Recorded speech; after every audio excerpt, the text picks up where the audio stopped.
Hello and welcome to the Tron Church Talking Points podcast. My name is Fraser and I'm here today with Willie and Paul, and we're here to just continue discussing the sermons that we heard together on Sunday. We had Paul preaching on the second half of Revelation 13, and in the evening Willie was preaching on Ezekiel 34. So I think we'll start by thinking about Revelation 13. And we'd seen the previous week the first beast who came up from the sea, and there was this real destructive power.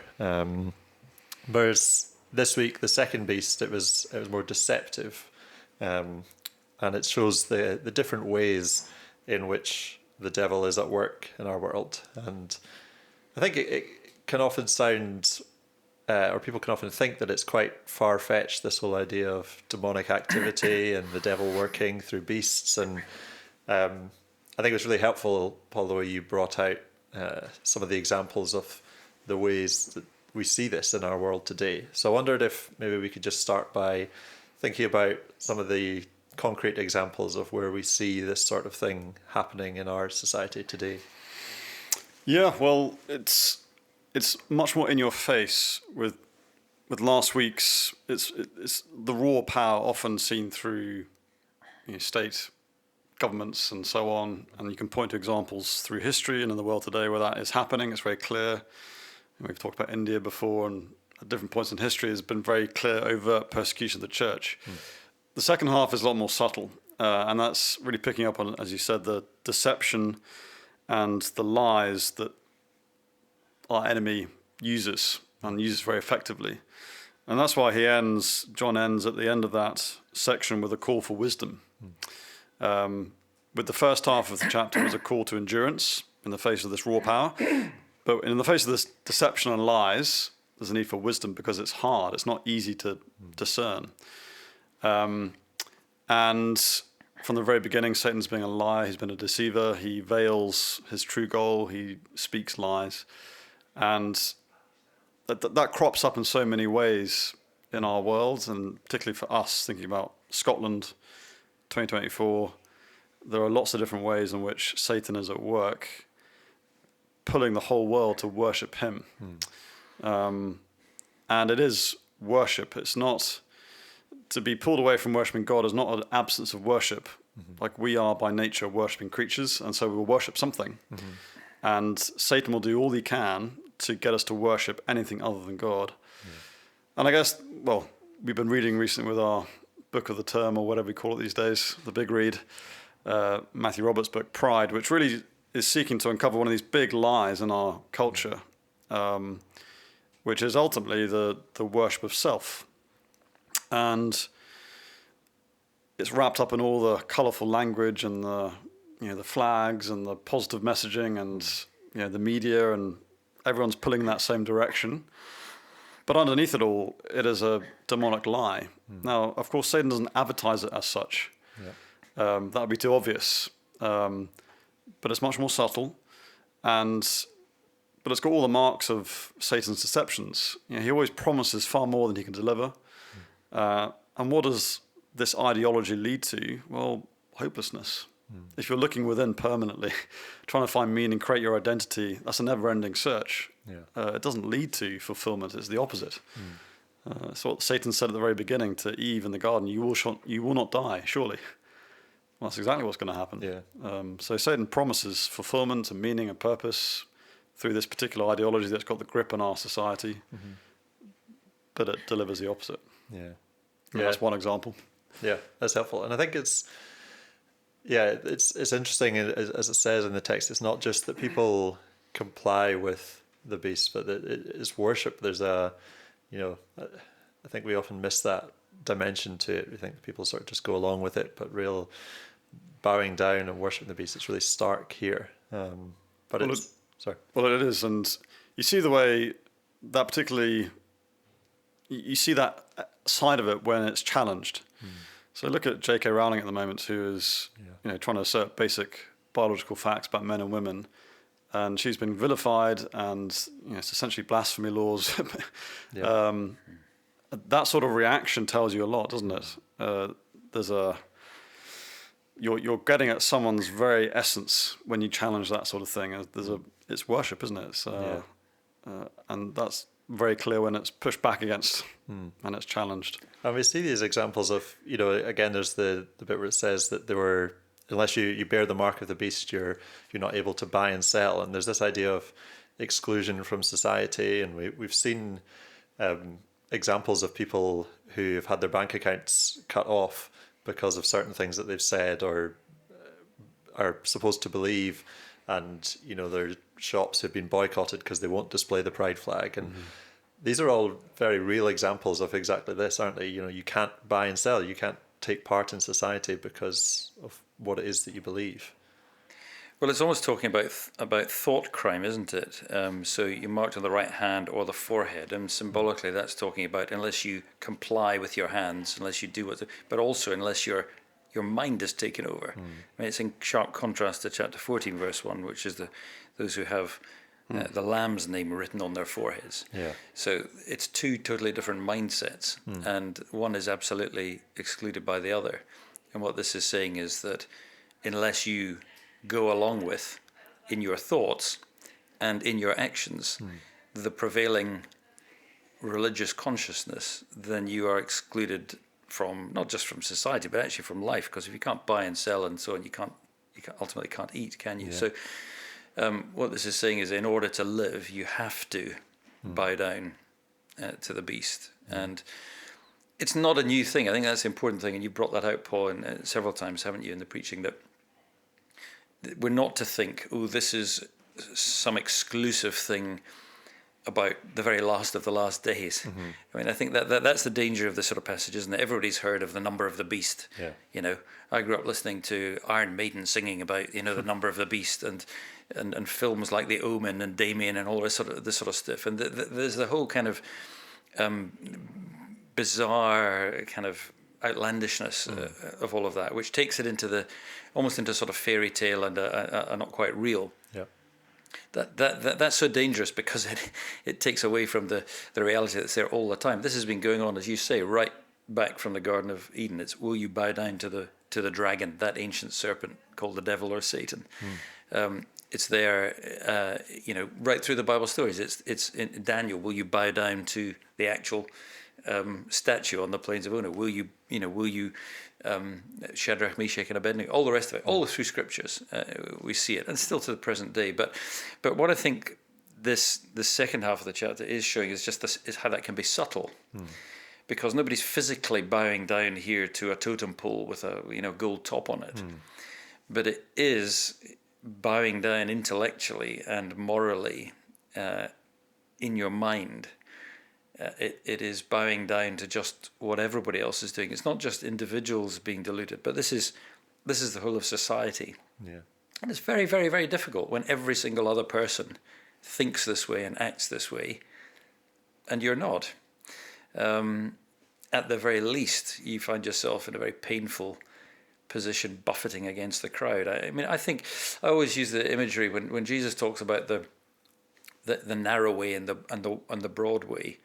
I don't think of it as paths in two different directions. The image that comes into my mind is walking along one of the long tunnels in the London Underground at rush hour time. And if you're going with the flow with 50,000 other people all going one direction down the tunnel, it's fine. You hardly have to walk. You're carried along. But if you turn around and try and go the opposite direction, you are getting battered in the face the whole time, and you're going backwards and you're pushing. I think that's the imagery of the narrow way. It's walking against the crowd and really, having to do everything you can not to be pulled backwards. Yeah. And that's really what this is, isn't it? Because if you've got the mark of the Lamb on your forehead and you're going in this direction, but everybody else around you is coming the opposite, at the very least you're going to be very battered and bruised, aren't you? Yeah. And ultimately, pay a very big price, and that's the reality of what this is speaking about. It's not something outlandish and only for a few at a certain time. This is the path of faith. But there are times in human history, and perhaps the Bible does indicate that these times will become more extreme as the day approaches. It's difficult to be sure, but certainly there are times when when one is more conscious of that. Yeah.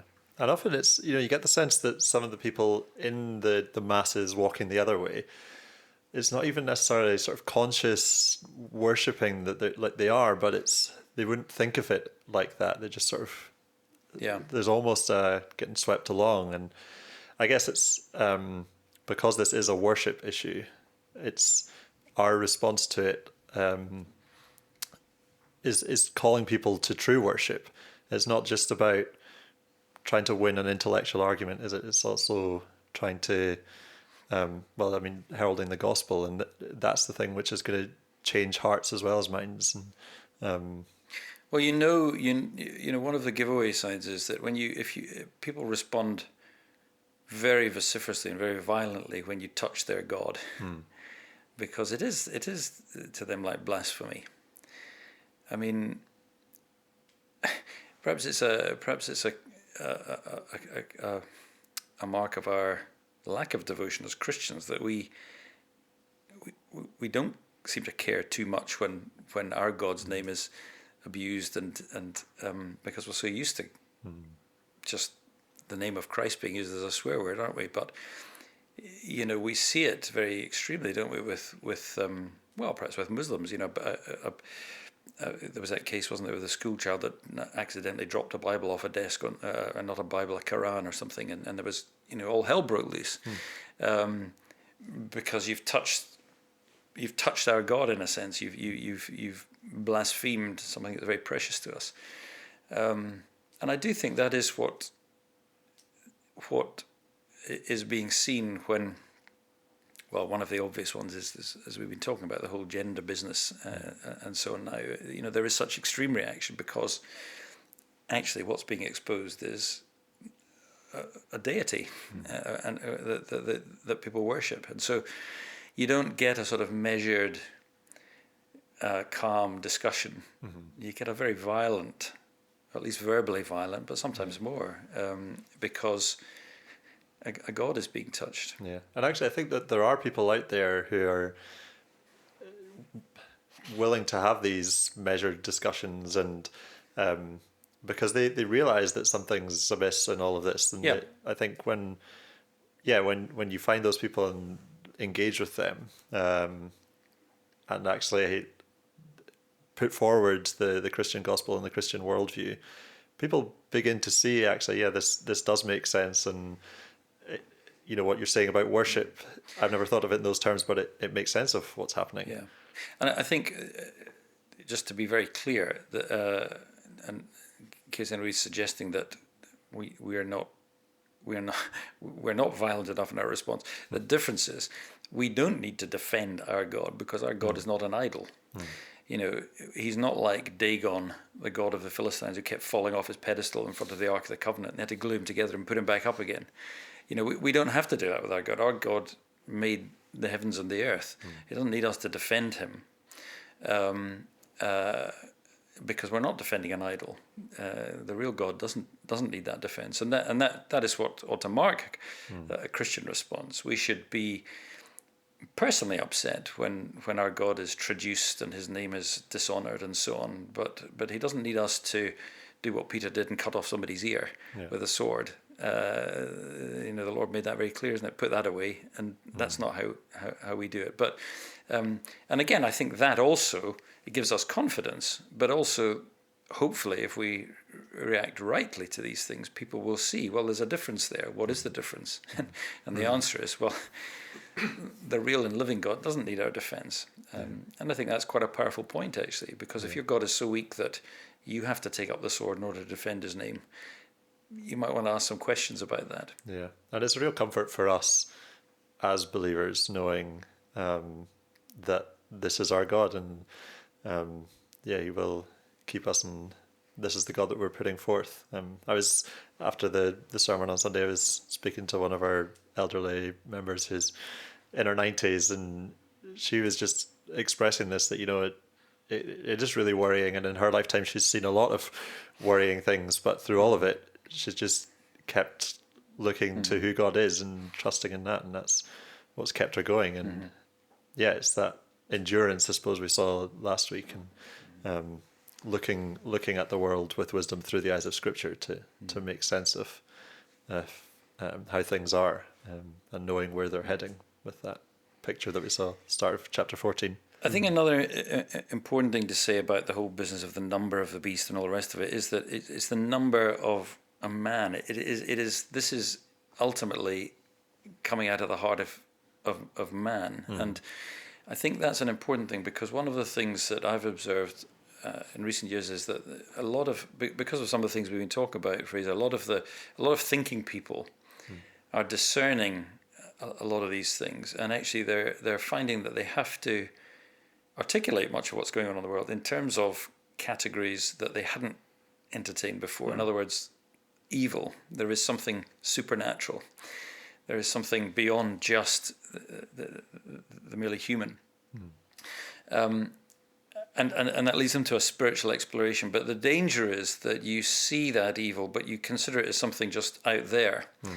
And therefore, instinctively, you're considering yourself as part of the good, but the evil is out there. But you see, the beast comes out of the heart of man. The beast, ultimately the evil one is stirring up evil that comes out of the heart of man. And that's what Jesus is. Out of the heart of man that comes all manner of evil. And so it's not enough for us to see that, there's a great cosmic battle between good and evil out there. Yeah. The Bible's real point is, well, yeah, that's true, but now you need to look and see where it's coming from, and it's coming from in there. And the answer is not that you can somehow align yourself on the side of the good against all of that. The answer is you have to recognize, actually, the horrific truth is you are on the side of the evil. Yeah. You're on that side. And the real question is, oh my goodness, how on earth can I get out of this and be on the side of the Lord and on the side of good? And of course the answer to that is, well, you can't, except by the grace and mercy of God, because you need your evil to be cleansed, that you might become part of the Lord's. You need Him to put His mark upon you, and the only way for that is to bow the knee to the true God through Jesus Christ. So, I think that is a very important issue for people who begin to question things and are seeking spirituality. I think the key for Christians is to not let it stop there, and to say, well, we need to get to the Bible. We need to actually, this is where we need to be. And in my experience, people who have started with that questioning, who have really come to faith, are those who have done two things. One is they've started reading the Bible, and secondly, they've started coming to church. In other words, they brought themselves within the orbit of the Church of Christ and the Word of Christ. Yeah. And I think that should give us great confidence, because when people start to get questioning, it's easy for us. We take them to the Bible, because you will never be able to answer all the questions or arguments. Yeah. But God will through the Scriptures. Yeah, yeah, and as you say, it takes the pressure off us as individuals, and our confidence is in the Word and as it's proclaimed on Sundays, and it's great.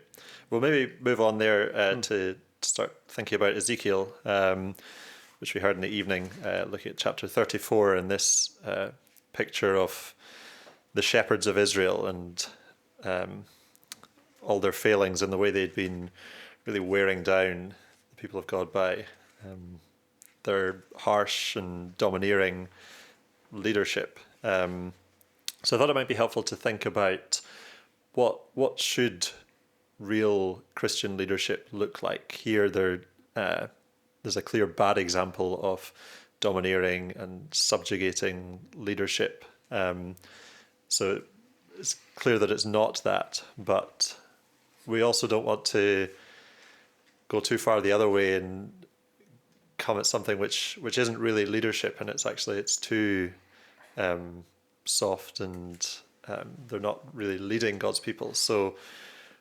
where do we find the right balance? And what should we look for and seek to be in our Christian leadership?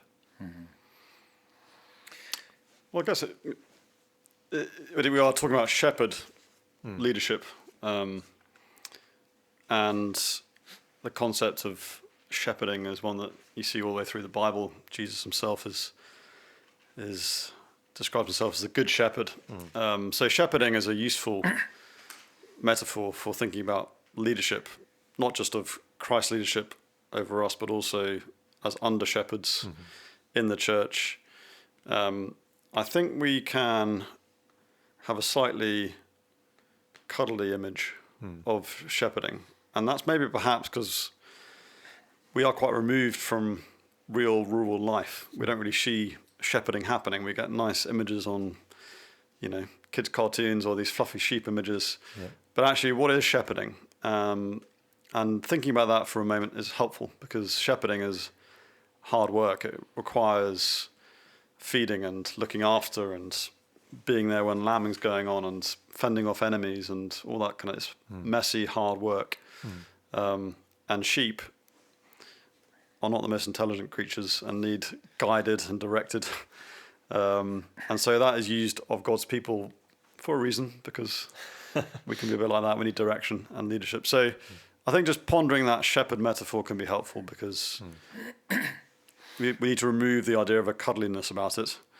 There is tenderness, but there is actual leadership going on as well. So I think just dwelling on the image of a shepherd is helpful, and a real image of real shepherding.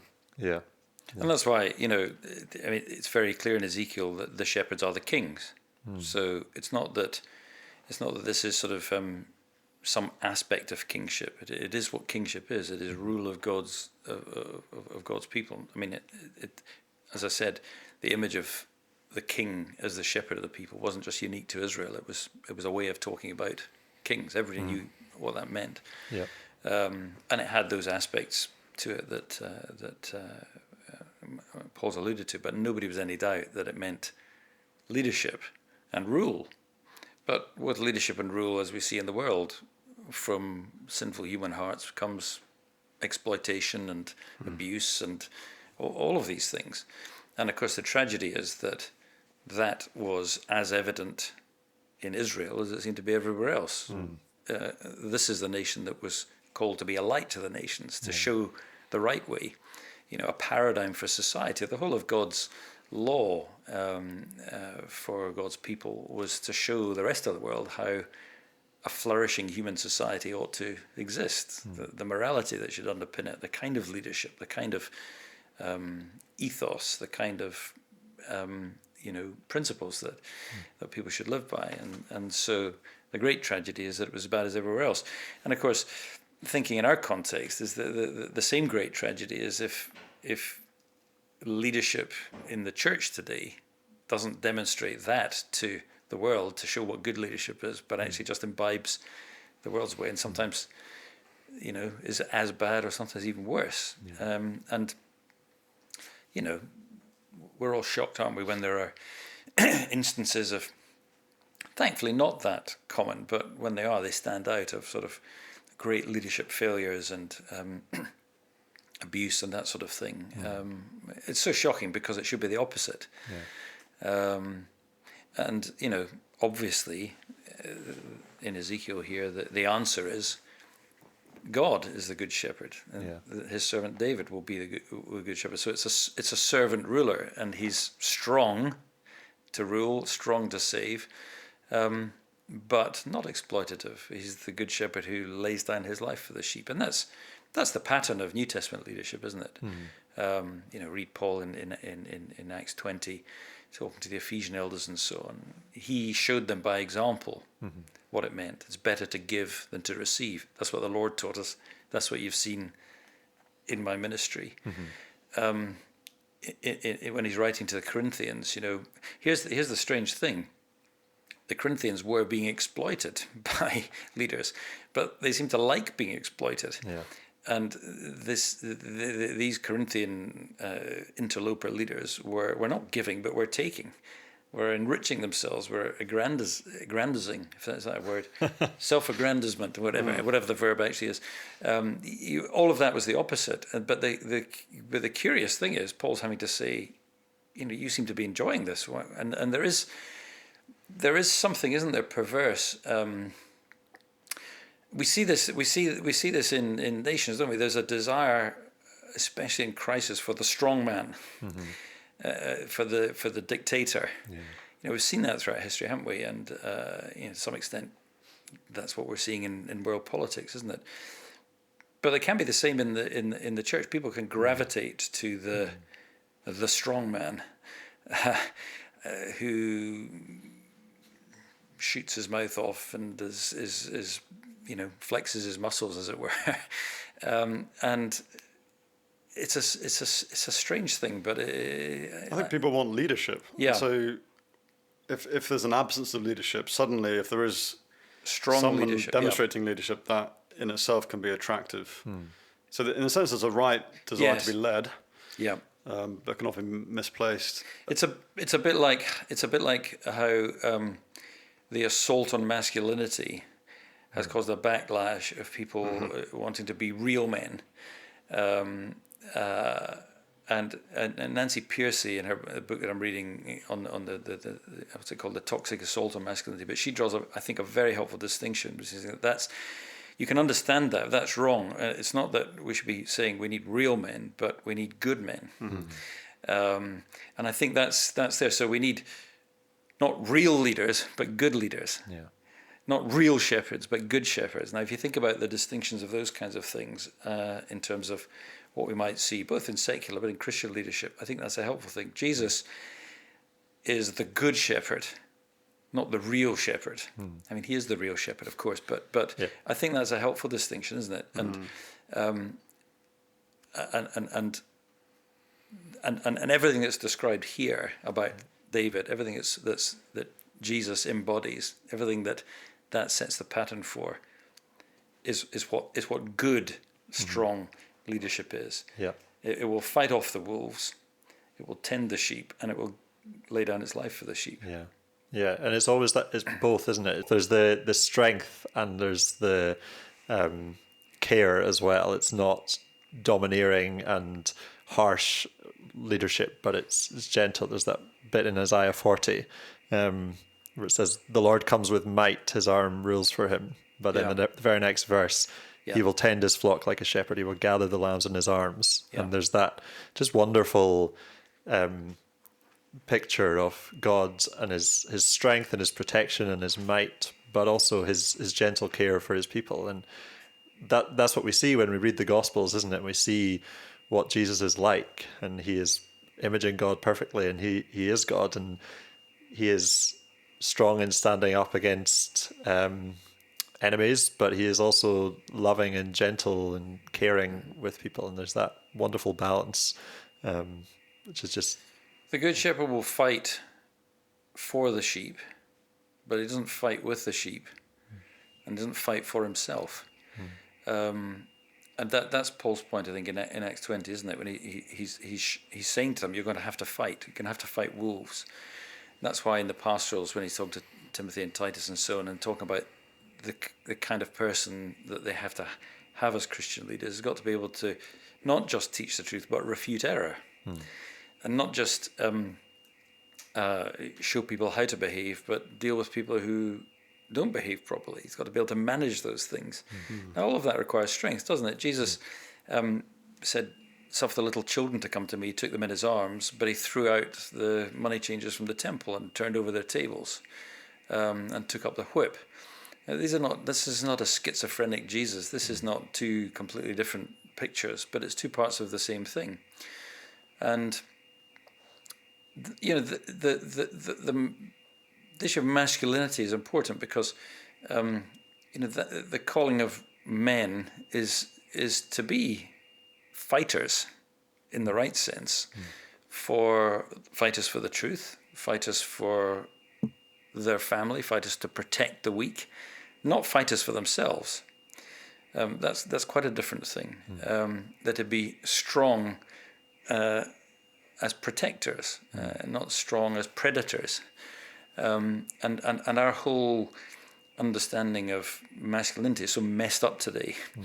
Men have been so subjugated in some ways because of the feminist movement. They're trying to be women as well as men, but then going to the opposite extreme. But the biblical perpendicular holds all of these things together in the right way, and it's to be a godlike fighter. It's to have your arm strong and bared against the enemy, but strong in enveloping those who need to be cared for and looked after. And that's a picture for all leadership, whether it's in your own life, whether it's leadership in your marriage or your family with your children, or whether it's in the church or indeed in society. You know, they're all different aspects of the same thing, aren't they? And there's nothing misogynistic about that. It's the opposite. Yeah. There's nothing, butch or fake about that. There's no woman who should not want the men in her life to be like that, because that's what they need. And that's what's the range of application of this whole idea and understanding of what kingship and true rule is extensive throughout every aspect of society, and I think is well worth reflecting on for both men and women. Yeah. And I think that's something that's particularly needed today in our kind of pretty confused world about all of these issues. Yeah, that's really helpful, and it's, as you say, it's something for all of us to think about in our own lives, and also to be praying for our leaders in church, and to pray that God would be raising up leaders for the future who would follow this pattern and tend his flock. I think we'll draw stumps there. We've been putting up with an annoying car alarm outside here. Hopefully you haven't heard too much of that on the recording. We've had 4 restarts and then we gave up. So now that we've finished, it's just gone off. So I'll try and edit it out, but it might be there. Next week, are we back in Revelation and Ezekiel again next week? Paul, where are you? Yeah, Revelation 14 for me. No, we're having a little break over Easter. So next Sunday's Palm Sunday. So we're going to have 3... Palm Sunday evening, that's this coming Sunday evening, Good Friday evening, and Easter Sunday evening. I'm going to be taking some sections from John's Gospel on the message of Easter, the great comfort of Christ's words in the upper room, the great cry from the cross on Good Friday, and then